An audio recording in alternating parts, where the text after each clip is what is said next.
Bonjour, aujourd'hui je suis chez Zoomania dans le Nord. On va parler des cochons d'Inde aujourd'hui et de leurs besoins. Anila, la responsable du pet shop, va vous parler de ce qu'il faut acheter comme matériel, donc les cages et autres, et de l'alimentation. Donc pour parler des cochons d'Inde, ce sont des animaux grégaires, donc ils n'aiment pas être seuls. Je vous conseille d'en acheter deux, par exemple deux mâles, pas avec la femelle parce qu'il y aura des bagarres, donc soit deux femelles, soit deux mâles, soit un mâle et une femelle. Vous pourrez avoir ainsi des bébés et si vous ne voulez pas de petits, vous les stérilisez ou alors pour la reproduction, allez-y, ils en feront de toute façon. Donc voilà, vous voyez, on a plein de cochons d'Inde, ce sont vraiment des petites bêtes superbes. Il faut donner beaucoup d'amour, être gentil. J'en ai un à côté de moi. Voilà, donc vous voyez, je l'attrape, les pattes. Voilà, sur ma main. Pour la manipulation, faites attention. Ils sont très fragiles, donc il ne faut pas attraper par la peau du cou. Hein. C'est pas comme un chat, hein. Il ne faut pas le faire. Même les lapins, jamais. Hein. Il faut vraiment mettre les petites pattes sur la main. On les attrape délicatement. On peut les mettre près de soi. Vous voyez, il est très gentil. Donc on vérifie. En dessous, pas de diarrhée. On voit les yeux et le nez. Il n'y a pas de croûte. Ça ne coule pas. Donc il est en très bonne santé. Ça se voit. Il a un beau pelage. Donc voilà, hop, je vais le mettre près de moi parce qu'il a un petit peu peur, c'est normal. Mais voilà, ce sont vraiment des petites merveilles et vos enfants vont adorer, vraiment.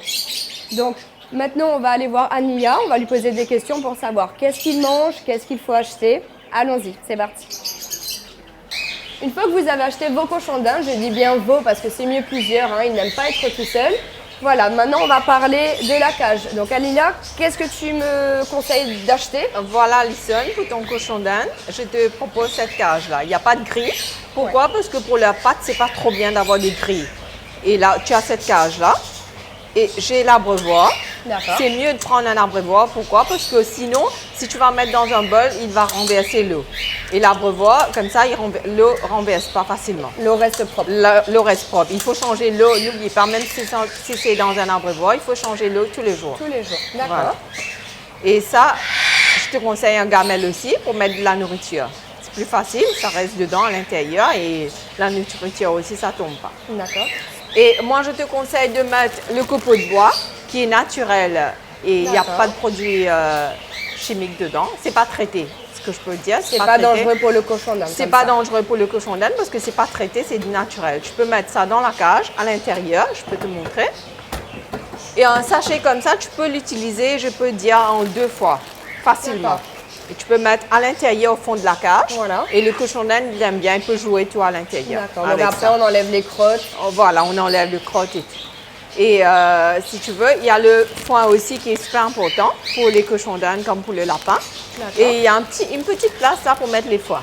Super, donc comme ça, après, ils peuvent venir ici, ils arrachent un peu, ils mangent. Voilà, ils mangent un peu et c'est bien. Ça, c'est très bien aussi, je me rappelle pour les hamsters aussi, pour la digestion. Voilà, les foins, c'est super important, c'est naturel et pour la digestion, c'est top. Donc, pour l'alimentation, on sait, comme les hamsters, qu'on va leur donner des petites graines, mais pas que, on donne aussi quoi? On donne pas que les graines, on donne des légumes et des fruits aussi. Voilà, tu peux donner le brocoli, tu peux donner les carottes, tu peux donner le chou 1 fois par semaine. Parce que c'est pas trop bon pour la digestion aussi, le chou, et ça donne la diarrhée. C'est ça. Voilà, vraiment tu une peux fois par donner semaine. Une fois par semaine si tu veux. Mais sinon, il y a les breads qu'on appelle ici les breads blancs, les breads mauriciens, ils adorent ça. Il y a les carottes, tu peux donner un peu de pommes aussi. Et nous, on a un mix graines qu'on fait spécialement pour les rongeurs. Ah, super. Voilà, tu peux lui donner ça aussi. Je vois, on a un petit peu de maïs, c'est vraiment équilibré. Voilà, équilibré. C'est un petit complément en plus avec les légumes que tu donnes et les fruits. Il faut aussi savoir que ce sont des rongeurs, donc les dents poussent constamment, comme les lapins, comme les hamsters. C'est bien de leur donner aussi des bouts de pain sec. Voilà, des bouts de pain sec qu'on appelle le pain rassis ici. Ça, tu peux donner parce que c'est dur. Ouais. Et comme ça, ils rongent un petit peu et ça aide. Voilà, ça lime les dents les aussi. dents, voilà. Ou alors un petit bout de bois. Voilà, un petit bout de bois aussi. Voilà, un petit bout de bois non traité, comme les bois flottants qu'on peut trouver au bord de la mer. Tu peux donner ça aussi. C'est super important. Voilà, comme ça les aide un petit peu. Ou sinon, vous allez chez le vétérinaire si c'est vraiment trop long et que ça le blesse. Voilà, donc on a tout ce qu'il faut. On a tout ce qu'il faut. Voilà. C'est pas comme les hamsters. On n'a pas besoin de roues parce que les cochons d'Inde sont très cardiaques par rapport aux hamsters. Ils n'aiment pas les roues, tout ça. Il faut pas trop en actif, c'est pas bien pour eux. On a vraiment juste besoin de la cage, des copeaux et la nourriture. Il faut nettoyer la cage aussi. Si tu as le copeau, pas besoin de nettoyer tout le jour. Tu peux nettoyer une fois par semaine. D'accord, vraiment bien désinfecté quand même. Voilà, bien désinfecté, justement. Merci beaucoup Anilia pour tes conseils. Je t'en prie, c'était un plaisir, Alison. Donc chez vous à la maison, mettez la cage en hauteur, évitez les courants d'air, c'est comme pour les hamsters, faites attention. Mais par contre, eux, ils aiment bien qu'il y ait du monde, donc le passage, il faut vraiment jouer avec eux. C'est vraiment des petites boules super sympas. Attention à la manipulation, faites attention comment vous le prenez.